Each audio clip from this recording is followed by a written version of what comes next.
ਚੱਲ ਰਹੀ ਗੁਰਬਾਣੀ ਸ਼ਬਦ ਦੀ ਜੋ ਵਿਚਾਰ ਹੈ,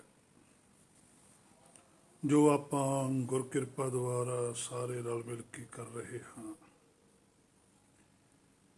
ਜਿਵੇਂ ਸਾਹਿਬ ਦਾ ਜੋ ਬਚਨ ਸੀ, ਜਿਸ ਦੀ ਆਪਾਂ ਨੇ ਕੱਲ ਵਿਚਾਰ ਕੀਤੀ ਕਿ ਆਪੇ ਆਪ ਨਿਰੰਜਨ ਸੋਏ, ਉਸ ਤੋਂ ਜਿਹੜਾ ਅਗਲਾ ਬਚਨ ਹੈ ਉਹ ਹੈ ਜਿਨੀ ਸੇਵਿਆ ਤਿਨੀ ਪਾਇਆ ਮਾਨ, ਨਾਨਕ ਗਾਵੀਐ ਗੁਣੀ ਨਿਦਾਨ। ਜਿਨੀ ਸੇਵਿਆ ਤਿਨੀ ਪਾਇਆ ਮਾਨ, ਇਸ ਬਚਨ ਦਾ ਕੁਛ ਜੋ ਸੰਸਾਰੀ ਮਨ ਦੀਆਂ ਮੱਤਾਂ ਨੂੰ ਧਰਮ ਬਣਾ ਕੇ ਪੇਸ਼ ਕਰਨ ਵਾਲੇ ਨੇ, ਉਹਨਾਂ ਬਾਰੇ ਵੀ ਪਾਤਸ਼ਾਹ ਕੁਝ ਸੋਝੀ ਕਰਵਾਉਂਦੇ ਆ ਕਿ ਉਹਨਾਂ ਧਰਮ ਦੇ ਆਗੂਆਂ ਨੇ ਆਪਣੀ ਹੀ ਸੇਵਾ ਕਰਵਾਉਣੀ ਸ਼ੁਰੂ ਕਰ ਦਿੱਤੀ ਕਿ ਤੁਸੀਂ ਸਾਡੀ ਸੇਵਾ ਕਰੋ ਤਾਂ ਤੁਹਾਨੂੰ ਦਰਗਾਹ ਦੇ ਵਿੱਚ ਮਾਣ ਮਿਲੇਗਾ, ਇੱਜ਼ਤ ਮਿਲੇਗੀ। ਸੋ ਜਿਹੜੇ ਸੰਸਾਰੀ ਜੀਵ ਸੀ, ਉਹਨਾਂ ਨੇ ਇਸ ਗੱਲ ਨੂੰ ਪੂਰੇ ਜ਼ੋਰਾਂ ਸ਼ੋਰਾਂ ਦੇ ਨਾਲ ਮੰਨਿਆ ਤੇ ਸੇਵਾ ਕਰਨੀ ਸ਼ੁਰੂ ਕਰ ਦਿੱਤੀ।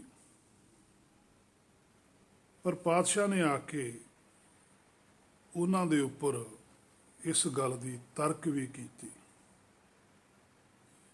ਕਿ ਜਿਸ ਦੀ ਤੁਸੀਂ ਸੇਵਾ ਕਰਦੇ ਹੋ, ਇਹ ਤਾਂ ਸਦਾ ਨਹੀਂ ਰਹਿਣਾ।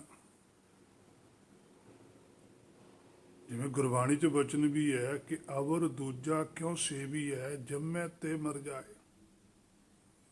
ਜਿਹੜੇ ਸਰੀਰ ਨੇ ਖਤਮ ਹੋ ਜਾਣਾ ਹੈ, ਉਹਦੀ ਸੇਵਾ ਨਹੀਂ ਕਰਨੀ ਹੁੰਦੀ। ਅਸਲ ਵਿੱਚ ਜਿਹੜਾ ਬਾਹਰ ਸਾਨੂੰ ਸਰੀਰ ਦਿੰਦਾ, ਇਹਦੀ ਸੰਭਾਲ ਹੁੰਦੀ ਹੈ। ਬਾਹਰਲੇ ਸਰੀਰ ਦੀ ਕੀਤੀ ਹੋਈ ਸੇਵਾ ਨਹੀਂ ਹੁੰਦੀ। ਜਿਵੇਂ ਪਾਤਸ਼ਾਹ ਕਹਿੰਦੇ ਆ, ਹਰ ਕੀ ਸੇਵਾ ਤੁਮ ਕਰੋ, ਦੂਜੀ ਸੇਵਾ ਨਾ ਕਰੋ ਕੋਈ ਜੀ। ਕਿ ਜਿਹੜਾ ਤੁਹਾਡਾ ਹਰ ਹੈ, ਤੁਹਾਡੀ ਅੰਤਰ ਆਤਮਾ ਹੈ, ਉਹਦੀ ਸੇਵਾ ਕਰੋ। ਗੁਰ ਕੀ ਸੇਵਾ ਸ਼ਬਦ ਵਿਚਾਰ, ਸ਼ਬਦ ਵਿਚਾਰ ਹੀ ਸੇਵਾ ਹੈ। ਬਾਕੀ ਜੋ ਬਾਹਰਲਾ ਸਰੀਰ ਹੈ, ਇਹਦੀ ਸੰਭਾਲ ਹੁੰਦੀ ਹੈ।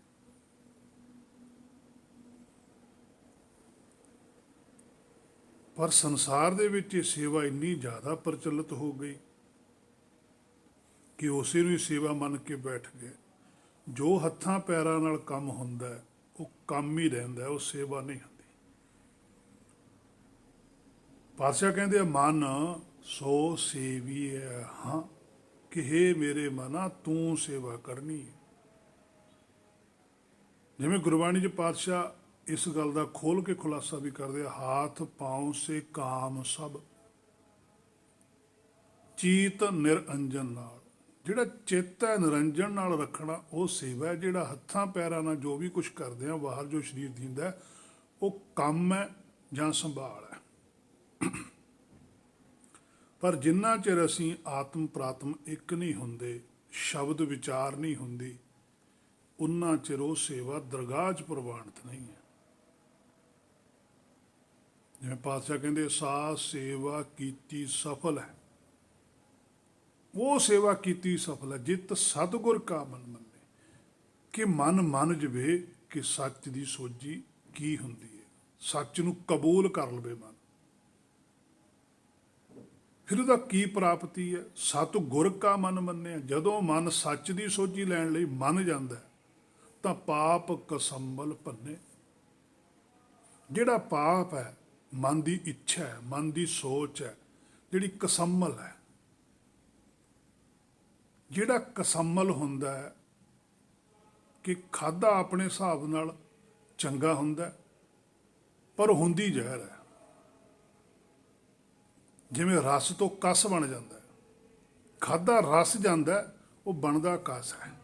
ਇਸੇ ਕਰਕੇ ਆਪਣੇ ਮਨ ਦੇ ਦੁਆਰਾ ਕੀਤੀ ਹੋਈ ਗੱਲ, ਕਰਮ ਧਰਮ ਹੈ ਜਿਹੜਾ, ਉਹ ਕਸੰਮਲ ਹੈ, ਉਹ ਰਸ ਨਹੀਂ ਹੈ ਉਹਦੇ ਵਿੱਚ। ਕਿਉਂਕਿ ਜਿਹੜੀ ਸੇਵਾ ਕੀਤੀ ਜਾਂਦੀ, ਉਹ ਮਾਇਆ ਲਈ ਕੀਤੀ ਜਾਂਦੀ ਤੇ ਮੈਲ ਲੱਗਦੀ ਹੈ। ਪਰ ਜਦੋਂ ਸਤਿਗੁਰ ਕਾ ਮਨ ਮੰਨੇ, ਜਿਹੜੀ ਸੇਵਾ ਸੱਚਖੰਡ 'ਚ ਪ੍ਰਵਾਨ ਹੈ, ਦਰਗਾਹ 'ਚ ਪ੍ਰਵਾਨ ਹੈ, ਤਾਂ ਉਹਦੀ ਨਿਸ਼ਾਨੀ ਹੈ ਕਿ ਉਹ ਸਾਡੇ ਅੰਦਰੋਂ ਮੈਲ ਖਤਮ ਕਰ ਦਿੰਦੀ ਹੈ। ਜਿੰਨੀ ਵੀ ਸਾਡੇ ਅੰਦਰ ਮਾਇਆ ਦੇ ਰਸਾਂ ਦੀ ਭੁੱਖ ਹੈ ਉਹ ਸਾਰੇ ਦੂਰ ਕਰ ਦਿੰਦੇ ਆ। ਇਹ ਰਸ ਛੋੜੈ ਉਹ ਰਸ ਆਵੈ, ਉਹ ਰਸ ਆਵੈ ਇਹ ਨਹੀਂ ਪਾਵੈ। ਹੇ ਮੇਰੇ ਮਨਾ, ਪਾਤਸ਼ਾਹ ਨੇ ਹਰ ਇੱਕ ਗੱਲ ਗੁਰਬਾਣੀ 'ਚ ਸਮਝਾਈ ਹੈ। ਉੱਤਮ ਕਰਨੀ ਸ਼ਬਦ ਵਿਚਾਰ, ਵੀ ਸਭ ਤੋਂ ਸ੍ਰੇਸ਼ਟ ਜਿਹੜੀ ਹੈ ਕਰਨੀ ਹੈ ਉਹ ਸ਼ਬਦ ਵਿਚਾਰ ਹੈ। ਗੁਰ ਕੀ ਸੇਵਾ ਗੁਰ ਭਗਤੀ ਹੈ, ਬਿਰਲਾ ਪਾਏ ਕੋਏ। ਹੇ ਮੇਰੇ ਮਨਾ, ਬਾਰ-ਬਾਰ ਪਾਤਸ਼ਾਹ ਤੈਨੂੰ ਸਮਝਾਉਂਦੇ ਆ, ਪਰ ਤੂੰ ਪਾਤਸ਼ਾਹ ਦੀ ਗੱਲ ਮੰਨਣ ਤੋਂ ਇਨਕਾਰੀ ਹੁੰਦਾ ਹੈ। ਸੋ ਸੇਵਾ ਜਿਹੜੀ ਹੁੰਦੀ ਹੈ ਉਹ ਅਸਲ ਵਿੱਚ ਆਤਮਾ ਨੇ ਕਰਨੀ ਹੈ, ਪ੍ਰਾਤਮਾ ਦੀ। ਪਰ ਸੰਸਾਰ 'ਚ ਪ੍ਰਚਲਿਤ ਹੋ ਗਈ ਸੇਵਾ ਸਰੀਰ ਨਾਲ ਕਰਨ ਵਾਲੀ, ਜਿਹਦੇ 'ਚ ਪ੍ਰਾਪਤੀ ਕੋਈ ਨਹੀਂ ਹੁੰਦੀ, ਭਰਮ ਵੱਧਦਾ ਹੈ। ਪਰ ਜਦੋਂ ਆਤਮਾ ਪ੍ਰਾਤਮਾ ਦੀ ਸੇਵਾ ਕਰਦੀ ਹੈ, ਗੁਰਬਾਣੀ ਤੋਂ ਸੋਝੀ ਪ੍ਰਾਪਤ ਕਰਕੇ ਸ਼ਬਦ ਵਿਚਾਰ ਚੱਲਦਾ, ਉਹ 'ਚ ਪ੍ਰਾਪਤੀ ਇੰਨੀ ਹੈ ਵੀ ਕੋਈ ਕਹਿਣ ਕਥਨ ਤੋਂ ਬਾਹਰ ਹੈ।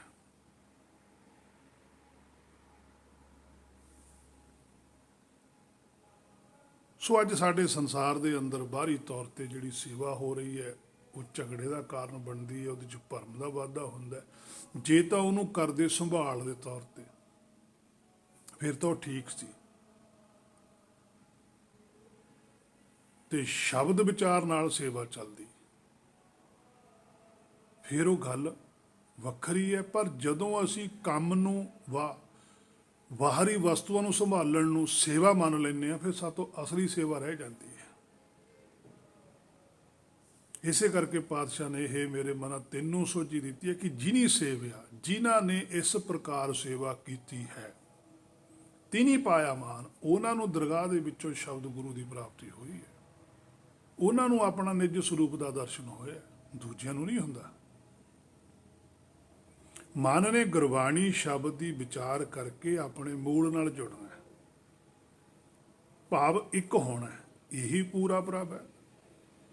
ਜਾਂ ਪੂਰਾ ਸਤਿਗੁਰ ਕਹਿ ਦੋ, ਜਾਂ ਗੁਰ ਪੂਰਾ ਭੇਟਿਓ ਵੱਡ ਭਾਗੀ, ਮਨ ਹੈ ਪਿਆ ਪ੍ਰਗਾਸਾ। ਇਸ ਤੋਂ ਬਾਅਦ ਆਰਾਧਨਾ ਹੁੰਦੀ ਹੈ, ਇੱਥੇ ਜਾ ਕੇ ਵੀ ਸਮਾਪਤੀ ਨਹੀਂ ਹੈ, ਇਸ ਤੋਂ ਅੱਗੇ ਹੈ ਅਸਲੀ ਭਗਤੀ। ਇੱਕ ਹੋਣ ਤੋਂ ਬਾਅਦ ਸ਼ੁਰੂ ਹੁੰਦੀ ਹੈ ਭਗਤੀ। ਜਿੰਨਾ ਚਿਰ ਆਤਮਾ ਪ੍ਰਾਤਮਾ ਇੱਕ ਨਹੀਂ ਹੁੰਦੀਆਂ, ਉਨਾ ਚਿਰ ਭਗਤੀ ਤਾਂ ਬਹੁਤ ਦੂਰ ਦੀ ਗੱਲ ਹੈ। ਆਤਮਾ ਪ੍ਰਾਤਮਾ ਨੂੰ ਇੱਕ ਕਰਨ ਵਾਸਤੇ ਸੇਵਾ ਦੀ ਲੋੜ ਹੈ, ਜਪ ਦੀ ਲੋੜ ਹੈ। ਜਦੋਂ ਸੇਵਾ ਕਰਕੇ ਆਤਮਾ ਪ੍ਰਾਤਮਾ ਇੱਕ ਹੋ ਜਾਂਦੀਆਂ ਨੇ, ਇਹ ਪੂਰਾ ਪ੍ਰਭ ਬਣ ਜਾਂਦਾ ਹੈ। ਫਿਰ ਪੂਰਾ ਪ੍ਰਭ ਆਰਾਧਨਾ ਕਰਦਾ ਹੈ, ਭਗਤੀ ਕਰਦਾ ਹੈ। ਆਰਾਧਨਾ ਆਰਾਧਨ ਨੀਕਾ, ਹਰ ਹਰ ਨਾਮ ਆਰਾਧਨਾ, ਨਾਨਕ ਨਾਮ ਮਿਲੇ ਤਾਂ ਜੀਵਾਂ। ਕਿ ਮੈਨੂੰ ਉਹ ਨਾਮ ਮਿਲੇ, ਉਹ ਹੁਕਮ ਮਿਲੇ, ਉਹ ਸੋਝੀ ਆ ਜਾਵੇ। ਜਦੋਂ ਉਹ ਪੂਰਨ ਸੋਝੀ ਆ ਜਾਂਦੀ ਹੈ, ਫਿਰ ਇਹ ਪੂਰਨ ਬ੍ਰਹਮ ਬਣ ਜਾਂਦਾ ਹੈ। ਪੂਰਨ ਬ੍ਰਹਮ ਕੋਲ ਪੂਰੀ ਸੋਝੀ ਹੁੰਦੀ ਹੈ, ਜਿੰਨਾ ਚਿਰ ਸਰੀਰ 'ਚ ਜੋਤ ਰਹਿੰਦੀ ਹੈ। ਜਦੋਂ ਸਰੀਰ ਨੂੰ ਛੱਡ ਜਾਂਦੀ ਹੈ, ਫਿਰ ਉਹ ਪਾਰ ਬ੍ਰਹਮ ਹੈ।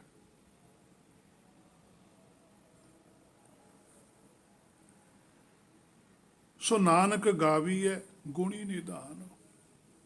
ਹੁਣ ਗੁਰੂ ਨਾਨਕ ਸਾਹਿਬ ਤਾਂ ਕਹਿੰਦੇ ਵੀ ਜਿਹੜਾ ਗੁਣਾਂ ਦਾ ਖਜ਼ਾਨਾ ਹੈ ਉਹਨੂੰ ਗਾਉਣਾ ਚਾਹੀਦਾ, ਪਰ ਸਾਡੇ ਸੰਸਾਰ ਦੇ ਅੰਦਰ ਧਾਰਮਿਕ ਲੋਕ ਨੇ ਜਿਹੜੇ, ਉਹ ਇੱਕ ਦੂਜੇ ਦੀ ਗੁਣ ਗਾਈ ਜਾਂਦੇ। ਉਹਨਾਂ ਨੂੰ ਇੰਨਾ ਵੀ ਨਹੀਂ ਪਤਾ ਵੀ ਇੱਕ ਦੂਜੇ ਦੇ ਗੁਣ ਨਹੀਂ ਗਾਈ ਜਾਂਦੇ, ਇੱਕ ਦੂਜੇ ਦੀ ਸਲਾਹ ਮੰਨੀ ਜਾਂਦੀ ਹੈ, ਇੱਕ ਦੂਜੇ ਨਾਲ ਵਿਚਾਰਾਂ ਕਰੀਆਂ ਜਾਂਦੀਆਂ ਨੇ। ਗੁਣ ਪਰਮੇਸ਼ਰ ਦਾ ਗਾਇਆ ਜਾਂਦਾ ਹੈ। ਗੁਣ ਵੀ ਉਹ ਗਾ ਸਕਦਾ, ਸਿਫਤ ਉਹ ਕਰ ਸਕਦਾ, ਹਰ ਜਸ ਉਹ ਕਰ ਸਕਦਾ ਜਿਹਦੇ ਕੋਲ ਪੂਰਨ ਸੋਝੀ ਹੈ। ਅਧੂਰੀ ਸੋਝੀ ਵਾਲਾ ਨਹੀਂ ਕਰ ਸਕਦਾ। ਜਦੋਂ ਜੋਤ ਇੱਕ ਹੋ ਜਾਂਦੀ ਹੈ, ਇੱਕ ਹੋ ਕੇ ਪਰਮੇਸ਼ਰ ਦਾ ਜਸ ਕੀਤਾ ਜਾਂਦਾ ਹੈ। ਇੱਕ ਹੋਣ ਤੱਕ ਆਤਮਾ ਨੇ ਪ੍ਰਾਤਮਾ ਦਾ ਜਸ ਕਰਨਾ, ਜਪ ਕਰਨਾ, ਉਹਦੇ ਬਾਰੇ ਸਮਝਣਾ, ਉਹਨੂੰ ਸਮਝ ਕੇ ਫੇਰ ਗੱਲ ਬਣਨੀ। ਪਰ ਅਸੀਂ ਸਿੱਧਾ ਡਾਇਰੈਕਟ ਪਰਮੇਸ਼ਰ ਨਾਲ ਜੁੜਨਾ ਚਾਹੁੰਦੇ ਹਾਂ। ਡਾਇਰੈਕਟ ਨਹੀਂ ਜੁੜੇ ਜਾਂਦਾ, ਕਦੇ ਵੀ ਨਹੀਂ ਜੋਤ ਜੁੜ ਸਕਦੀ। ਪਹਿਲਾਂ ਮਨ ਨੇ ਆਪਣੇ ਮੂਲ ਨਾਲ ਜੁੜਨਾ, ਜਿਹੜਾ ਮਨ ਦਾ ਆਪਣਾ ਮੂਲ ਹੈ, ਸੁੰਦਰ ਸਰੂਪ ਹੈ। ਫਿਰ ਇਹਨੇ ਜਾ ਕੇ ਉਹ ਪਾਰ ਬ੍ਰਹਮ ਦਾ ਜਿਹੜਾ ਦਰਬਾਰ ਹੈ, ਸੱਚਖੰਡ ਹੈ, ਉੱਥੇ ਜਾ ਕੇ ਬਹਿ ਜਾਣਾ। ਫਿਰ ਇਹਨੇ ਉਹਨਾਂ ਨਾਲ ਸੰਪਰਕ 'ਚ ਆਉਣਾ। ਜਿਵੇਂ ਆਪਾਂ ਮੋਬਾਈਲ ਫੋਨ ਤੇ ਪਹਿਲਾਂ ਨੰਬਰ ਲਿਖਦੇ ਹਾਂ ਵੀ ਇਹਦਾ ਇੰਨਾ ਨੰਬਰ ਹੈ, ਫਿਰ ਉਹ ਨੰਬਰ ਲਿਖਣ ਤੋਂ ਬਾਅਦ ਕਨੈਕਟ ਹੁੰਦਾ, ਰਿੰਗ ਜਾਂਦੀ ਹੈ। ਰਿੰਗ ਜਾਣ ਤੋਂ ਬਾਅਦ ਕਨੈਕਟ ਹੋ ਜਾਂਦਾ, ਉਹ ਬੰਦੇ ਨਾਲ ਗੱਲ ਹੁੰਦੀ। 3 ਬਣ ਗਏ ਨਾ, ਪਹਿਲਾਂ ਨੰਬਰ ਡਾਇਲ ਕੀਤਾ, ਫਿਰ ਰਿੰਗ ਗਈ, ਫਿਰ ਉਹ ਦੂਸਰੇ ਬੰਦੇ ਨਾਲ ਸਾਡੀ ਗੱਲ ਹੁੰਦੀ ਹੈ। ਤੇ ਜਿਵੇਂ ਤੁਸੀਂ ਸਿੱਧਾ ਹੀ ਨੰਬਰ ਡਾਇਲ ਕਰੀਏ ਤੇ ਰਿੰਗ ਵੱਜੀ ਨਾ, ਸਿੱਧਾ ਹੀ ਜਾ ਕੇ ਕਨੈਕਟ ਕਿਸੇ ਨਾਲ ਨਹੀਂ ਹੁੰਦਾ। ਸਾਡੇ ਮਾਇਆ 'ਚ ਵੀ ਐਸਾ ਕੁਛ। ਇਸੇ ਤਰ੍ਹਾਂ ਹੀ ਜਿਹੜੀ ਜੋਤ ਹੈ, ਉਹ ਪਹਿਲਾਂ ਉਹਨੂੰ ਆਹ ਲੋੜ ਹੈ ਸ਼ਬਦ ਵਿਚਾਰ ਦੀ ਹੈ, ਜਿਹੜੀ ਗੁਰਕਾ ਸ਼ਬਦ ਹੈ। ਜਦੋਂ ਗੁਰ ਕੇ ਸ਼ਬਦ ਦੁਆਰਾ ਉਹ ਆਪਣੀ ਮੈਲ ਨੂੰ ਦੂਰ ਕਰ ਲੈਂਦਾ, ਆਪਣੇ ਆਪੇ ਨੂੰ ਸਮਝ ਲੈਂਦਾ, ਉਸ ਤੋਂ ਬਾਅਦ ਉਹਦਾ ਜਾ ਕੇ ਕਨੈਕਟ ਹੁੰਦਾ ਪਰਮੇਸ਼ਰ ਨਾਲ, ਸ਼ਬਦ ਗੁਰੂ ਨਾਲ। ਅਸੀਂ ਸਿੱਧਾ ਸ਼ਬਦ ਗੁਰੂ ਨਾਲ ਨਹੀਂ ਜੁੜ ਸਕਦੇ, ਅਸੀਂ ਤਾਂ ਗੁਰਬਾਣੀ ਨੂੰ ਸ਼ਬਦ ਗੁਰੂ ਕਹੀ ਜਾਂਦੇ ਹਾਂ। ਗੁਰਬਾਣੀ ਸ਼ਬਦ ਗੁਰੂ ਨਹੀਂ ਹੈ, ਇਹ ਗੁਰ ਕਾ ਸ਼ਬਦ ਹੈ, ਗੁਰ ਕੇ ਚਰਨ ਹੈ, ਗੁਰ ਕਾ ਬਚਨ ਹੈ। ਉਹ ਸ਼ਬਦ ਗੁਰੂ ਹੈ, ਉਹ ਧੁਰ ਕੀ ਬਾਣੀ ਹੈ, ਉਹ ਸਾਡੀ ਮੰਜ਼ਿਲ ਹੈ, ਇਹ ਸਾਡਾ ਮਾਰਗ ਹੈ। ਇਹਦੇ ਵਿੱਚ ਥਾਂ ਥਾਂ ਤੇ ਮਾਰਗ ਲਿਖਿਆ ਹੋਇਆ, ਸ਼ਬਦ ਆਉਂਦਾ। ਮੰਨੈ ਮਾਰਗ ਠਾਕ ਨਾ ਪਾਏ, ਕਹਿੰਦੇ ਇਹ ਗੁਰਬਾਣੀ ਦੀ ਗੱਲ ਮੰਨ ਕੇ ਚੱਲ, ਇਹ ਰਸਤਾ ਹੈ, ਤੈਨੂੰ ਰਸਤੇ ਵਿੱਚ ਕੋਈ ਡਿੱਕਾ ਨਹੀਂ ਆਊਗਾ। ਸੋ ਹੇ ਮੇਰੇ ਮਨਾ, ਬਾਰ-ਬਾਰ ਪਾਤਸ਼ਾਹ ਨੇ ਤੈਨੂੰ ਸਮਝਾਇਆ, ਤੇ ਜੇ ਤੂੰ ਸਮਝ ਜਵੇਂ, ਤੇਰੇ ਕੋਲ ਮਨੁੱਖਾ ਤਨ ਦੇ ਅੰਦਰ ਸਮਾਂ ਹੈ। ਪਹੀ ਪ੍ਰਾਪਤ ਮਾਨੁਖ ਦੇ ਹੁਰੀਆ, ਗੋਬਿੰਦ ਮਿਲਣ ਕੀ ਇਹ ਤੇਰੀ ਵਰੀਆ ਬਾਰੀ ਹੈ, ਆ ਸਮਾਂ ਹੈ। ਜੇ ਇਹ ਵੀ ਖੁੰਝ ਗਿਆ, ਮੁੜ ਕੇ ਵਾਰੀ ਨਹੀਂ ਮਿਲਦੀ। 84 ਲੱਖ ਜੂਨ ਸਵਾਈ, ਮਾਨੁਖ ਕੋ ਪ੍ਰਭ ਦੀ ਵਡਿਆਈ, ਇਸ ਪੌੜੀ ਤੇ ਜੋ ਨਰ ਚੁੱਕੈ, ਆਏ ਜਾਏ ਦੁੱਖ ਪਾਏ। ਬੜੀ ਤਕਲੀਫ ਦਿੰਦੇ। ਸੋ ਨਾਨਕ ਗਾਵੀਐ ਗੁਣੀ ਨਿਦਾਨ, ਨਾਨਕ ਜੀ ਤਾਂ ਗਾਉਂਦੇ ਸੀ, ਨਾਨਕ ਜੀ ਨੇ ਗਾਇਆ, ਅਸੀਂ ਗਾ ਨਹੀਂ ਰਹੇ। ਗਾਉਣਾ ਬਹੁਤ ਔਖਾ, ਅਸੀਂ ਤਾਂ ਸੁਣਦੇ। ਸਾਨੂੰ ਉਪਦੇਸ਼ ਇਹ ਕੰਨਾਂ ਨਾਲ ਸੁਣਦਾ। ਜਿਹੜਾ ਸਾਡੇ ਸੰਸਾਰ ਦੇ ਵਿੱਚ ਧਾਰਮਿਕ ਲੋਕ ਬਾਜੇ ਤੇ ਕੁਛ ਗਾਉਂਦੇ ਆ, ਕਹਿੰਦੇ ਵੀ ਅਸੀਂ ਗਾ ਰਹੇ ਹਾਂ, ਸ਼ਬਦ ਗਾ ਰਹੇ ਹਾਂ, ਉਹ ਸ਼ਬਦ ਨਹੀਂ ਗਾ ਰਹੇ, ਉਹ ਸ਼ਬਦ ਪੜ੍ਹ ਰਹੇ ਨੇ। ਉਹਨਾਂ ਨੂੰ ਭਰਮ ਹੈ ਇਸ ਗੱਲ ਦਾ ਕਿ ਅਸੀਂ ਗਾ ਕੇ ਸ਼ਬਦ ਪੜ੍ਹਦੇ ਹਾਂ। ਉਹ ਸ਼ਬਦ ਨੂੰ ਆਪਣੇ ਹਿਸਾਬ ਨਾਲ ਬਣਾ ਕੇ ਆਵਾਜ਼ ਨੂੰ ਪੜ੍ਹ ਰਹੇ ਨੇ। ਉਹ ਪੜ੍ਹਨਾ ਹੀ ਗਿਣਿਆ ਜਾਂਦਾ, ਉਹ ਗਾਉਣਾ ਨਹੀਂ ਗਿਣਿਆ ਜਾਂਦਾ। ਗਾ ਵੀ ਹੈ, ਹੁਣ ਵੀ ਗਾ ਰਹੇ ਨੇ, ਗੁਣੀ ਨਿਦਾਨ।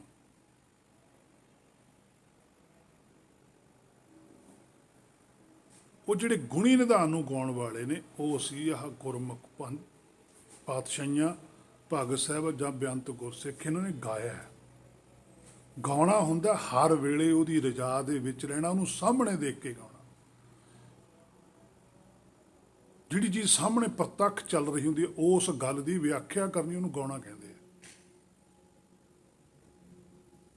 ਜਬ ਪੇਖਾਂ ਤਬ ਗਾਵਾਂ, ਕਹਿੰਦੀ ਜਦੋਂ ਸਾਹਮਣੇ ਪੇਖਦੇ ਆ, ਉਹਨੂੰ ਪਤਾ ਲੱਗਦਾ, ਫਿਰ ਉਹ ਜੋ ਬੋਲਦਾ ਵੀ ਆਹ ਕਹੋ, ਉਹ ਕੁਛ ਕਹਿਣ ਦੇ ਲਈ ਉਹਨੂੰ ਗਾਉਣਾ ਕਹਿੰਦੀ ਹੈ ਗੁਰਬਾਣੀ, ਸੱਚਖੰਡ। ਪਰ ਸਾਨੂੰ ਤਾਂ ਕੁਛ ਦਿਸਦਾ ਨਹੀਂ ਹੁੰਦਾ, ਅਸੀਂ ਤਾਂ ਆਪਣੀ ਇਮੈਜਨ ਨਾਲ ਗਾਉਂਦੇ ਹਾਂ, ਸਾਡੇ ਆਪਣੇ ਅਨੁਭਵ ਹੁੰਦੇ। ਜਾਂ ਇਹ ਗੁਰਬਾਣੀ ਹੈ, ਗੁਰਬਾਣੀ ਦਾ ਸ਼ਬਦ ਅਸੀਂ ਚਾਹੇ ਉਸ ਤਰ੍ਹਾਂ ਪੜ੍ਹ ਲਈਏ ਤੇ ਚਾਹੇ ਅਸੀਂ ਇਹਨੂੰ ਸੁਰ 'ਚ ਬਣਾ ਕੇ ਪੜ੍ਹ ਲਈਏ, ਪਰ ਉਹ ਹੈ ਪੜ੍ਹਨਾ ਹੀ ਗਿਣਿਆ ਜਾਂਦਾ। ਇਹ ਮੇਰੇ ਮਨ, ਇਸ ਗੱਲ ਨੂੰ ਆਪਣੇ ਅੰਦਰ ਵਿਚਾਰ ਕੇ ਰੱਖੀ। ਆਪਾਂ ਗੁਰਬਾਣੀ ਤੋਂ ਵੀ ਪੁੱਛਦੇ ਹਾਂ, ਇਹ ਨਹੀਂ ਗੱਲ ਆਪਣੇ ਕੋਲੋਂ ਆਪਾਂ ਕੋਈ ਫੈਸਲਾ ਨਹੀਂ ਦੇਣਾ ਹੈਗਾ। ਅੰਗ 691 ਦੇ ਉੱਪਰ ਪਾਤਸ਼ਾਹ ਕਹਿੰਦੇ ਆ, ਸਤਿਗੁਰ ਦੀਨ ਦਿਆਲ ਜਿਸ ਸੰਗੀ ਹਰ ਗਾਵੀ ਹੈ ਜੀ। ਆ ਵੇਖ ਪਾਤਸ਼ਾਹ ਨੇ ਕੀ ਲਿਖਿਆ ਮਨਾ, ਕਹਿੰਦੇ ਸਤਿਗੁਰ ਦੀਨ ਦਿਆਲ, ਜਿਹੜਾ ਸਤਿਗੁਰ ਹੈ, ਜਿਹੜਾ ਸਾਡਾ ਆਪਣਾ ਮੂਲ ਹੈ, ਉਹ ਸਤਿਗੁਰ ਹੈ। ਉਹ ਦੀਨ ਦਿਆਲ, ਉਹ ਦਇਆ ਕਿਹਦੇ ਕਰਦਾ? ਉਹ ਦੀਨ ਤੇ ਕਰਦਾ। ਦੀਨ ਕੌਣ ਹੁੰਦਾ? ਜਿਹਦੇ ਅੰਦਰ ਉਹਦੀ ਗੱਲ ਮੰਨਣ ਦੀ ਇੱਛਾ ਹੈ, ਜਿਹਨੇ ਆਪਣੀ ਹਉਮੈ ਤਿਆਗੀ ਹੈ, ਜਿਹਨੇ ਮੈਂ ਨੂੰ ਦੂਰ ਕੀਤਾ, ਉਹਨੂੰ ਦੀਨ ਕਹਿੰਦੇ ਆ, ਜਿਹਨੂੰ ਗਰੀਬ ਕਹਿ ਦਿੰਦੇ ਆ। ਜਿਸ ਸੰਗੀ ਹਰ ਗਾਵੀਐ ਜੀ, ਕਹਿੰਦੇ ਜਿਹੜਾ ਜੀਵ, ਜਿਹੜੀ ਜੋਤ ਆਪਣੇ ਮੂਲ ਨੂੰ ਗਾਉਂਦੀ ਹੈ, ਉਹਨੂੰ ਸੰਗੀ ਸਮਝਦੀ ਹੈ ਵੀ ਮੇਰਾ ਸੰਗੀ ਇਹੀ ਹੈ, ਫਿਰ ਹਰ ਗਾਵੀਐ ਜੀ। ਫਿਰ ਜਿਹੜਾ ਹਰ ਹੈ, ਹੁਕਮ ਹੈ, ਉਹਨੂੰ ਫਿਰ ਉਹ ਗਾਉਂਦੀ ਹੈ, ਫਿਰ ਉਹਨੂੰ ਹੁਕਮ ਵਰਤਦਾ ਦੀਂਦਾ। ਫਿਰ ਉਹ ਵਰਤਦੇ ਹੁਕਮ ਨੂੰ ਦੇਖ ਕੇ ਜਦੋਂ ਗਾਉਂਦੀ ਹੈ ਤਾਂ ਜਿਹੜੇ ਸੰਸਾਰੀ ਲੋਕ ਨੇ ਉਹ ਹੈਰਾਨ ਹੁੰਦੇ ਆ। ਉਹਨਾਂ ਕੋਲ ਦੋ ਹੀ ਆਪਸ਼ਨਾਂ ਰਹਿ ਜਾਂਦੀਆਂ ਨੇ, ਜਾਂ ਤਾਂ ਫਿਰ ਉਹਦਾ ਵਿਰੋਧ ਕਰਦੇ ਤੇ ਜਾਂ ਫਿਰ ਉਹਦੇ ਅਨੁਸਾਰੀ ਹੋਣਾ ਪੈਂਦਾ। ਅਨੁਸਾਰੀ ਹੋ ਨਹੀਂ ਸਕਦੇ ਕਿਉਂਕਿ ਅੰਦਰ ਹਉਮੈ ਹੁੰਦੀ ਹੈ। ਵਿਰੋਧ ਕਰਨ ਦੇ ਲਈ ਬਾਹੂਬਲ ਹੁੰਦਾ, ਪੈਸਾ ਕੋਲ ਹੁੰਦਾ, ਸਮਾਜਿਕ ਪ੍ਰਕਿਰਿਆਵਾਂ ਹੁੰਦੀਆਂ ਨੇ, ਵਿਰੋਧ 'ਚ ਖੜ ਜਾਂਦੇ ਆ। ਖੜਦੇ ਆਏ ਨੇ ਧਰੂੰਜੀ ਤੋਂ ਲੈ ਕੇ 10ਵੇਂ ਪਾਤਸ਼ਾਹ ਤੱਕ ਜਾਂ ਬੇਅੰਤ ਗੁਰਸਿੱਖਾਂ ਤੱਕ, ਬਾਹੂਬਲ ਵਾਲੇ, ਮਾਇਆਧਾਰੀ, ਪਰ ਉਹਨਾਂ ਨੂੰ ਹਿਲਾ ਨਹੀਂ ਸਕੇ। ਅੰਗ 691 ਦੇ ਉੱਪਰ ਫਿਰ ਪਾਤਸ਼ਾਹ ਕਹਿੰਦੇ ਅਗਲਾ ਬਚਨ ਹੈ, ਬਿਨਵੰਤ ਨਾਨਕ ਧਾਰ ਕਿਰਪਾ ਸਦਾ ਹਰ ਗਾਵੀਐ ਜੀਓ। ਬਿਨਵੰਤ ਨਾਨਕ, ਨਾਨਕ ਜੀ ਕਹਿੰਦੇ ਉਹਦੇ ਅੱਗੇ ਆਪਣਾ ਆਪਾ ਸਮਰਪਣ ਕਰਨਾ ਪੈਂਦਾ। ਜਦੋਂ ਆਪਣਾ ਆਪਾ ਸਮਰਪਣ ਹੁੰਦਾ ਫਿਰ ਧਾਰੀ ਕਿਰਪਾ ਧਾਰੀ ਦੀ, ਜਿਵੇਂ ਆਪਾਂ ਕੱਲ੍ਹ ਵੀ ਵਿਚਾਰ ਕੀਤੀ, ਫਿਰ ਉਹ ਕਿਰਪਾ ਧਾਰਨ ਹੋ ਜਾਂਦੀ ਹੈ। ਫਿਰ ਸਦਾ ਹਰ ਗੁਣ ਗਾਵੀਐ ਜੀ, ਫਿਰ ਸਦਾ ਹੀ ਜੋਤੀ ਹੈ ਜਿਹੜੀ ਉਹ ਉਹਦੇ ਗੁਣਾਂ ਦਾ ਗਾਇਨ ਕਰਦੀ ਹੈ, ਸਦਾ ਹੀ ਉਹਦੀ ਰਜਾ 'ਚ ਰਹਿੰਦੀ ਹੈ, ਸਦਾ ਹੀ ਉਹਦੇ ਭਾਣ 'ਚ ਰਹਿੰਦੀ ਹੈ। ਬਾਹਰਲੇ ਸਰੀਰ ਰੂਪੀ ਕੱਪੜੇ ਦੇ ਉੱਪਰ ਭਾਵੇਂ ਕੁਛ ਵੀ ਹੋ ਜਾਵੇ, ਕੋਈ ਪਰਵਾਹ ਨਹੀਂ ਹੈ। ਮਨ ਨੂੰ ਡੁਲਾ ਨਹੀਂ ਸਕਦੀ ਸਾਰੇ ਸੰਸਾਰ 'ਚ ਮਾਇਆ। ਮਾਇਆ ਥਰ ਥਰ ਕੰਬਦੀ ਹੈ ਭਗਤ ਤੋਂ, ਜਿਹੜਾ ਗਾਉਂਦਾ ਹੈ। ਪਰ ਸਾਡੇ ਜਿਹੜੇ ਸੰਸਾਰੀ ਧਾਰਮਿਕ ਲੋਕ ਨੇ ਉਹ ਤਾਂ ਗਾਉਂਦੀ ਮਾਇਆ ਵਾਸਤੇ। ਬਹੁਤ ਵੱਡੀ ਤਕਲੀਫ ਹੁੰਦੀ ਹੈ ਤਾਂ ਮੈਂ ਵੀ ਗੁਨਾਹਗਾਰ, ਇਹ ਨਹੀਂ ਗੱਲ ਕਿ ਮੈਂ ਕੋਈ ਐਡਾ ਧਾਰਮਿਕ ਬੰਦਾ, ਬਹੁਤ ਜ਼ਿਆਦਾ ਗੁਨਾਹਗਾਰ ਹੈ, ਪਰ ਕਿਤੇ ਨਾ ਕਿਤੇ ਮਾੜੀ ਮੋਟੀ ਤਕਲੀਫ ਹੁੰਦੀ ਹੈ ਜਦੋਂ ਕੋਈ ਗੁਰਬਾਣੀ ਗਾ ਕੇ ਜਾਂ ਗੁਰਬਾਣੀ ਪੜ੍ਹ ਕੇ ਪੈਸੇ ਪਿੱਛੇ ਝਗੜਦੇ ਆ ਕਿ ਇੰਨੇ ਪੈਸੇ ਘੱਟ ਦਿੱਤੇ, ਮੈਂ ਇੰਨਾ ਪਾਠ ਕੀਤਾ ਸੀ, ਇੰਨੀ ਰੌਲਾਂ ਲਾਈਆਂ, ਇੰਨੇ ਮੇਰੇ ਪੈਸੇ ਘੱਟ ਗਏ।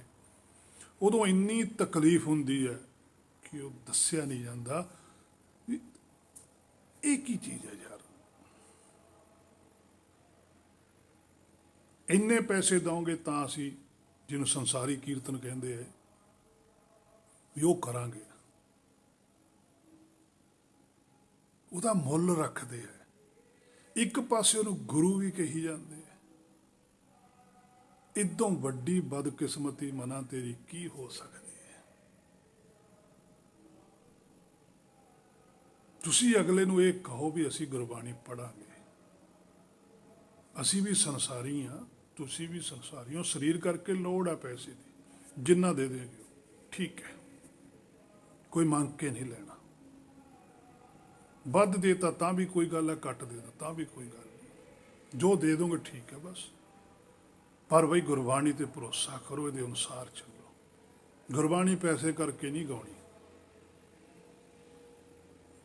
ਜਿੰਨਾ ਚਿਰ ਹੈ ਮੇਰੇ ਮਨਾਂ ਤੇਰੇ ਅੰਦਰ ਇਹ ਗੱਲ ਵਸ ਗਈ ਰਹੂਗੀ ਕਿ ਇਹਦੀ ਗੁਰਬਾਣੀ ਦੀ ਉਰਾਧਨਾ ਕਰਕੇ ਜਾਂ ਗੁਰਬਾਣੀ ਪੜ੍ਹ ਕੇ ਜਾਂ ਗੁਰਬਾਣੀ ਗਾ ਕੇ ਪੈਸਾ ਇਕੱਠਾ ਹੋ ਜੂ ਜਾਂ ਮਾਇਆ ਮਿਲ ਜੂਗੀ, ਕਦੇ ਵੀ ਨਹੀਂ ਹੋ ਸਕਦਾ। ਸਾਡੇ ਤਾਂ ਹੁਣ ਪ੍ਰਚਾਰ ਕਰਦੇ ਆ ਵੀ ਆਹ ਸ਼ਬਦ ਪੜ੍ਹ ਲਓ, ਇਹਦੇ ਨਾਲ ਮਾਇਆ ਬਹੁਤ ਆਉਣ ਲੱਗ ਜਾਂਦੀ ਹੈ। ਕੋਈ ਕਹਿੰਦਾ ਆਹ ਸ਼ਬਦ ਪੜ੍ਹ ਲਓ ਐਂ ਹੋ ਜਾਂਦਾ, ਕੋਈ ਕਹਿੰਦਾ ਐਂ ਹੋ ਜਾਂਦਾ। ਜੇ ਫਿਰ ਸ਼ਬਦ ਪੜ੍ਹ ਕੇ ਐਂ ਹੁੰਦਾ ਨਾ, ਫਿਰ ਤੁਸੀਂ ਕਿਉਂ ਨਹੀਂ ਕਰਦੇ? ਤੁਸੀਂ ਕਿਉਂ ਲੋਕਾਂ ਤੋਂ ਮੰਗਦੇ ਹੋ ਵੀ ਸਾਨੂੰ ਪੈਸਾ ਦਿਓ, ਸਾਨੂੰ ਆਹ ਦਿਓ? ਫਿਰ ਤੁਸੀਂ ਸ਼ਬਦ ਪੜ੍ਹੋ, ਤੁਸੀਂ ਸੱਚ ਦੱਸੋ ਕਿ ਇਹ ਗੁਰਬਾਣੀ ਤੋਂ ਪੜ੍ਹੋ। ਜਦੋਂ ਗੁਰਬਾਣੀ ਤੋਂ ਪੜ੍ਹੋਗੇ ਤਾਂ ਤੁਹਾਡਾ ਜੀਵਨ ਸਫਲ ਹੋਊਗਾ, ਤੁਹਾਡੇ ਅੰਦਰੋਂ ਮੈਲ ਨਿਕਲੂਗੀ,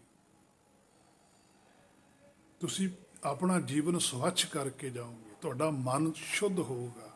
ਪਰ ਜਦੋਂ ਤੁਸੀਂ ਗੁਰਬਾਣੀ ਤੋਂ ਪੜ੍ਹ ਕੇ ਗੁਰਬਾਣੀ ਨੂੰ ਮੰਨਣਾ ਸ਼ੁਰੂ ਕਰੋਗੇ, ਜਿਵੇਂ ਜਿਵੇਂ ਤੁਸੀਂ ਮੰਨੋਗੇ ਤੁਹਾਨੂੰ ਆਪ ਨੂੰ ਪਤਾ ਲੱਗੂ ਵੀ ਉਹ ਖੇਡ ਤਾਂ ਆ ਵਰਤ ਰਹੀ ਹੈ। ਫਿਰ ਤੁਹਾਨੂੰ ਪੈਸੇ ਦੀ ਵੀ ਕੋਈ ਕਮੀ ਨਹੀਂ ਰਹੂਗੀ। ਹਰ ਇੱਕ ਚੀਜ਼ ਤੁਹਾਨੂੰ ਪਰਮੇਸ਼ਰ ਆਪ ਦਊਗਾ। ਅਚਿੰਤ ਕੰਮ ਕਰੇ ਪ੍ਰਭ ਤਿਨ ਕੇ, ਤੁਹਾਨੂੰ ਪਤਾ ਕੁਛ ਕਿਸੇ ਉਹਦੀ ਚਿੰਤਾ ਹੀ ਨਹੀਂ ਰਹਿ ਜਾਣੀ, ਉਹਨੇ ਆਪ ਹੀ ਸਾਰੇ ਕਾਰਜ ਤੁਹਾਡੇ ਸੰਸਾਰੀ ਨੇ ਜਿਹੜੇ ਪੂਰੇ ਕਰਨੇ। हे ਮੇਰੇ ਮਨਾ, ਵੇਖ ਪਾਤਸ਼ਾਹ ਦੇ ਇੱਕ ਇੱਕ ਬਚਨ ਨੂੰ ਬੜੀ ਬਰੀਕੀ ਨਾਲ ਵਿਚਾਰ। ਜੇ ਜੀਵਨ ਸਫਲ ਕਰਨਾ ਤਾਂ, ਜੇ ਇੱਥੇ ਹੀ ਗੋਤੇ ਖਾਣੇ ਫਿਰ ਤਾਂ ਜਿਵੇਂ ਹੈ ਸੋ ਚੱਲਦਾ ਚੱਲੀ ਜਾਂਦਾ ਹੈ। ਅੰਗ 1118 ਉੱਪਰ ਹੀ ਪਾਤਸ਼ਾਹ ਕਹਿੰਦੇ ਆ, ਮੇਰੇ ਮਨ ਰਾਮ ਨਾਮ ਨਿਤ ਗਾਵੀਐ ਰੇ। ਹੇ ਮੇਰੇ ਮਨਾ, ਸੁਣ ਲੈ ਤੈਨੂੰ ਕੀ ਉਪਦੇਸ਼ ਹੈ ਗੁਰਬਾਣੀ ਦਾ। ਰਾਮ ਨਾਮ, ਜਿਹੜਾ ਤੇਰਾ ਮੂਲ ਹੈ ਰਾਮ, ਉਹਦਾ ਨਾਮ ਹੈ ਜਿਹੜਾ, ਉਹਦਾ ਨਾਮ ਕੀ ਹੈ? ਉਹਦੀ ਸਿੱਖਿਆ, ਉਹਦਾ ਗਿਆਨ ਕਿ ਰਾਮ ਹੈ ਕੀ ਚੀਜ਼। ਆਪਣੇ ਰਾਮ ਨੂੰ ਨਿਤ, ਜੋ ਤੇਰਾ ਮੂਲ ਤੈਨੂੰ ਕਹਿ ਰਿਹਾ, ਬਾਹਰੀ ਤੌਰ ਤੇ ਜਿਹੜਾ ਸਾਡਾ ਮੂਲ ਹੈ, ਜੇ ਨਹੀਂ ਸਮਝ ਲੱਗ ਰਹੀ ਤਾਂ ਗੁਰਬਾਣੀ ਸਾਡਾ ਮੂਲ ਹੈ। ਜੇ ਅਸੀਂ ਬਾਹਰੀ ਤੌਰ ਤੇ ਸਮਝੀ, ਅੰਦਰੂਨੀ ਤੌਰ ਤੇ ਸਾਡੀ ਪ੍ਰਾਤਮਾ ਜਿਹੜੀ, ਜਿਹਦੇ ਵਿੱਚੋਂ ਸਾਡੇ ਫੁਰਨੇ ਉੱਠਦੇ ਆ।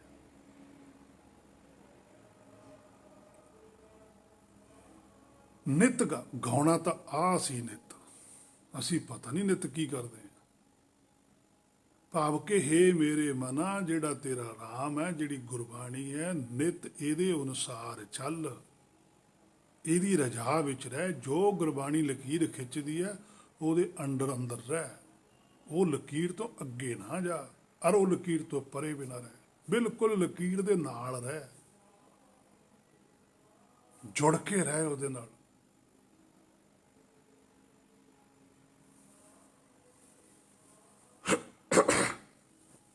ਸੋ ਮਨ ਨੇ ਆਪਣੇ ਮੂਲ ਨੂੰ ਬਸ ਸਤਿਗੁਰ ਨਾਲ ਮਿਲ ਕੇ ਹੀ ਗਾਉਣਾ ਹੈ। ਹਰਜੀ ਨੂੰ ਗਾਉਣਾ, ਹੁਕਮ ਦੀ ਆਰਾਧਨਾ ਕਰਨੀ ਹੈ, ਹੁਕਮ ਬਾਰੀ ਗਾਉਣਾ, ਹੁਕਮ ਨੂੰ ਹੀ ਗਾਉਣਾ, ਹੁਕਮ ਦੇ ਵਿੱਚ ਰਹਿਣ ਵਾਸਤੇ ਹੀ ਗਾਉਣਾ।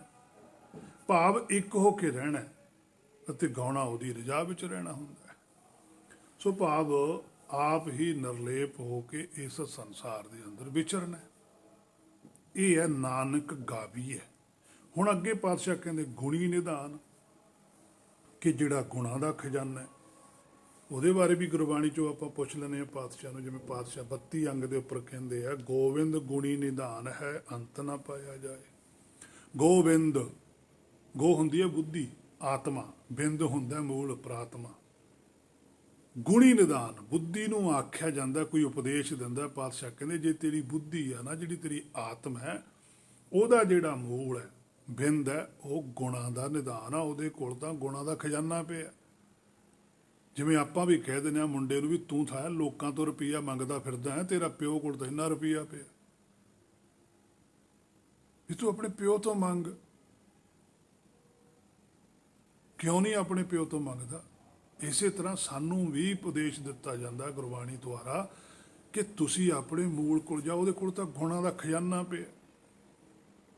ਤੁਹਾਨੂੰ 8 ਗੁਣ ਚਾਹੀਦੇ ਸਾਰੇ, ਉਹਦੇ ਕੋਲ ਖਜ਼ਾਨਾ ਪਿਆ। ਤੁਸੀਂ ਖਜ਼ਾਨੇ 'ਚੋਂ ਆਪਣੇ 8 ਗੁਣ ਪੂਰੇ ਕਰੋ ਤੇ ਇੱਕ ਹੋਵੋ, ਇੱਕ ਹੋ ਕੇ ਹੁਕਮ ਚੱਲੋ ਤੇ ਸੱਚਖੰਡ ਦੀ ਵਾਪਸੀ ਹੈ। ਪਰ ਗੁਣੀ ਨਿਧਾਨ ਹੈ, ਅੰਤ ਨਾ ਪਾਇਆ ਜਾਏ।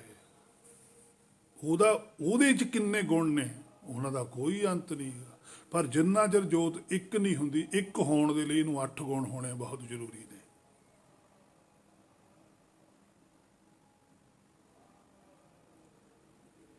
ਪਰ ਪਰਮੇਸ਼ਰ ਕੋਲ ਆ ਜਿਹੜਾ ਸੱਚਖੰਡ, ਜਦੋਂ ਜੋਤ ਪੂਰੀ ਹੋ ਕੇ ਚਲੀ ਜਾਂਦੀ ਹੈ, ਉੱਥੇ ਦੇ ਕੋਲ ਗੁਣਾਂ ਦਾ ਕੋਈ ਅੰਤ ਨਹੀਂ ਵੀ ਕਿੰਨੇ ਕੁ ਗੁਣ ਨੇ। ਪਰ ਇੱਥੋਂ ਜਾਣ ਦੇ ਲਈ ਇਹਨੂੰ 8 ਗੁਣ ਹੋਣੇ ਬਹੁਤ ਜ਼ਰੂਰੀ ਹੈ। 8 ਗੁਣਾਂ ਤੋਂ ਬਿਨਾਂ ਸੱਚਖੰਡ 'ਚ ਨਹੀਂ ਜਾ ਸਕਦੀ ਜੋਤ। ਇਹ ਗੁਰਬਾਣੀ ਦਾ ਫਰਮਾਨ ਹੈ। ਅਸ਼ਟਵੀਂ ਅਸ਼ਟ ਧਾਤ ਕੀ ਕਾਇਆ, ਤਾਮ ਹੈ ਅਕੁੱਲ ਮਹਾਨਿਧ ਰਾਇਆ।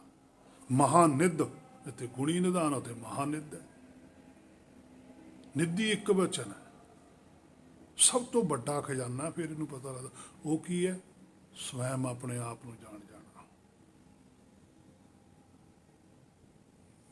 ਅੰਗ 59 ਦੇ ਉੱਪਰ ਵੀ ਪਾਤਸ਼ਾਹ ਕਹਿੰਦੇ ਆ, ਨਾਨਕ ਸ਼ਬਦ ਵਿਚਾਰੀ ਹੈ, ਪਾਈਐ ਗੁਣੀ ਨਿਧਾਨ। ਆ ਦੇਖ ਲਾ, ਇਹ ਮੇਰੇ ਮਨ ਕਿੰਨੀ ਸੌਖੀ ਗੱਲ ਲਿਖੀ ਪਾਤਸ਼ਾਹ ਨੇ। ਕਹਿੰਦੇ ਨਾਨਕ ਜੀ ਕਹਿੰਦੇ ਸ਼ਬਦ ਵਿਚਾਰੀ ਹੈ, ਆਹ ਸ਼ਬਦ ਜਿਹੜਾ ਅਸੀਂ ਤੁਹਾਨੂੰ ਦਿੱਤਾ, ਜੋ ਅਸੀਂ ਤੁਹਾਨੂੰ ਉਪਦੇਸ਼ ਦਿੰਦੇ ਆ, ਬੋਲ ਕੇ ਦੱਸਦੇ ਆ ਔਰ ਲਿਖ ਕੇ ਦੇ ਰਹੇ ਆ, ਰਿਟਨ ਪ੍ਰੂਫ, ਇਹਦੀ ਤੁਸੀਂ ਵਿਚਾਰ ਕਰਨੀ ਹੈ। ਹੇ ਮੇਰੇ ਮਨਾ, ਹੁਣ ਤੂੰ ਆਪਣੇ ਅੰਦਰ ਝਾਤੀ ਮਾਰ ਵੀ ਤੂੰ ਉਹਦੀ ਵਿਚਾਰ ਕਰਦਾ ਕਿ ਜਾਂ ਬਾਰ-ਬਾਰ ਪੜ੍ਹੀ ਜਾਂਦਾ। ਇਹ ਹੁਣ ਤੂੰ ਦੇਖਣਾ ਹੈ। ਉਹਨਾਂ ਨੇ ਤਾਂ ਆਪਣੇ ਵੱਲੋਂ ਰੈਫਰੈਂਸ ਦੇਤਾ ਵੀ ਆਹ ਹੈ।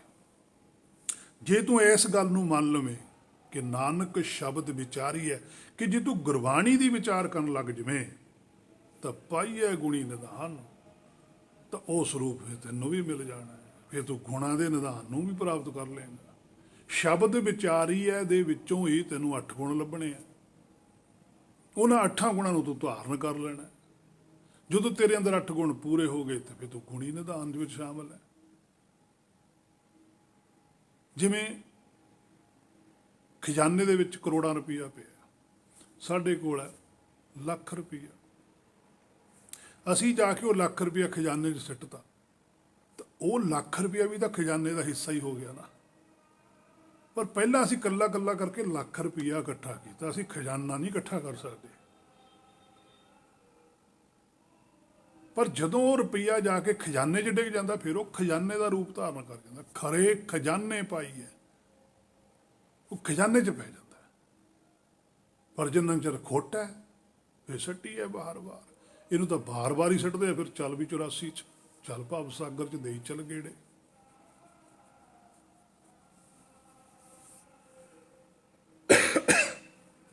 ਸੋ ਨਾਨਕ ਸ਼ਬਦ ਵਿਚਾਰੀਏ ਪਾਈਏ ਗੁਣੀ ਨਿਧਾਨ। ਹੇ ਮੇਰੇ ਮਨਾ, ਇਸ ਗੱਲ ਨੂੰ ਵਿਚਾਰ ਕੇ ਚੱਲ, ਕੋ ਸਾਡਾ ਮੂਲ ਹੀ ਗੁਣੀ ਨਿਧਾਨ ਹੈ। ਮਨ ਨੇ ਆਪਣੇ ਜਿਹੜੇ ਗੁਣੇ ਦੇ ਗਲੇ ਹੋਏ ਨੇ ਉਹਨਾਂ ਨੂੰ ਧਾਰਨ ਕਰਨਾ, ਤੇ ਹਰ ਵਿਸਰ ਤੇਰੇ ਗੁਣ ਗਲੇ ਆ। ਜਿਹੜੇ ਸਾਡੇ ਗੁਣ ਗਲੇ ਹੋਏ ਆ, 4 ਗੁਣ ਸਾਡੇ ਗਲੇ ਹੋਏ ਆ, 4 ਸਾਡੇ 'ਚ ਹੈਗੇ ਆ। ਜਿਹੜੀ ਪ੍ਰਾਤਮਾ ਉਹਦੇ 4 ਗੁਣ ਪੂਰੇ ਆ। ਪ੍ਰਾਤਮਾ ਨੇ ਜਿਹੜਾ ਆਪਣੇ ਹਿੰਦਰੋਂ ਮਨ ਪੈਦਾ ਕੀਤਾ, ਉਹ 4 ਗੁਣ ਗਲ ਕੇ ਜਿਵੇਂ ਸਾਡੇ ਸਰੀਰ ਨੂੰ ਅਧਰੰਗ ਹੋ ਜਾਂਦਾ। ਇੱਕ ਪਾਸੇ ਨੂੰ ਅਧਰੰਗ ਹੋਇਆ, ਇੱਕ ਪਾਸਾ ਤਾਂ ਸਹੀ ਹੈ ਬਿਲਕੁਲ, ਇੱਕ ਪਾਸਾ ਬਿਲਕੁਲ ਸਰੀਰ ਦਾ ਕੰਮ ਕਰਦਾ, ਇੱਕ ਦੇ ਵਿੱਚ ਹੀ ਡਿਫੈਕਟ ਹੈ। ਪਰ ਜੇ ਅਸੀਂ ਦਵਾਈ ਬੂਟੀ ਸਹੀ ਖਾਈ ਚੱਲੀਏ, ਸਹੀ ਮਾਲਸ਼ ਹੋਵੇ, ਥੈਰੇਪੀਆਂ ਹੋਣ, ਤਾਂ ਸਾਡੇ ਸਰੀਰ ਦਾ ਦੂਜਾ ਪਾਸਾ ਵੀ ਚੱਲ ਪੈਂਦਾ। ਇਸੇ ਤਰ੍ਹਾਂ ਹੀ ਆਤਮਾ ਹੈ ਜਿਹੜੀ, ਉਹਦੇ ਵਿੱਚ ਨੁਕਸ਼ ਹੈ, ਮਨ ਵਿੱਚ ਨੁਕਸ਼ ਹੈ। ਪ੍ਰਾਤਮਾ ਬਿਲਕੁਲ ਸਹੀ ਹੈ। ਸਤਿਗੁਰ ਜਾਗਤਾ ਹੈ ਦੇ, ਉਹ ਤਾਂ ਸਹੀ ਹੈ, ਤੰਦਰੁਸਤ ਹੈ, ਭੁੱਲੀ ਮਾਲ ਨਹੀਂ ਹੈ, ਉਹਦਾ ਧਿਆਨ ਭਟਕਿਆ ਹੋਇਆ। ਆਪਾਂ ਕਹਿੰਦੇ ਬੰਦਾ ਚੰਗਾ ਪਰ ਭਟਕ ਗਿਆ, ਰਸਤੇ ਗਲਤ ਪੈ ਗਿਆ। ਪ੍ਰਾਤਮਾ ਸਾਡੀ ਹੈ ਜਿਹੜੀ, ਉਹਦਾ ਜਿਹੜਾ ਧਿਆਨ ਹੈ, ਮਨ ਹੈ, ਆਤਮਾ ਹੈ, ਉਹ ਮਾਇਆ 'ਚ ਹੈ, ਉਹਦੇ ਵਿੱਚ ਨੁਕਸ਼ ਹੈ। ਉਹ 'ਚ ਨੁਕਸ਼ ਕੀ ਆ? ਉਹ ਭੈ 'ਚ ਹੈ, ਨਿਰਭਉ ਨਹੀਂ ਹੈ। ਉਹ ਬੈਰ ਭਾਵਨਾ 'ਚ, ਉਹਦੇ ਅੰਦਰ ਨਿਰਵੈਰਤਾ ਨਹੀਂ ਹੈ। ਉਹ ਕਾਲ ਮੂਰਤ ਹੈ, ਅਕਾਲ ਮੂਰਤ ਨਹੀਂ ਹੈ।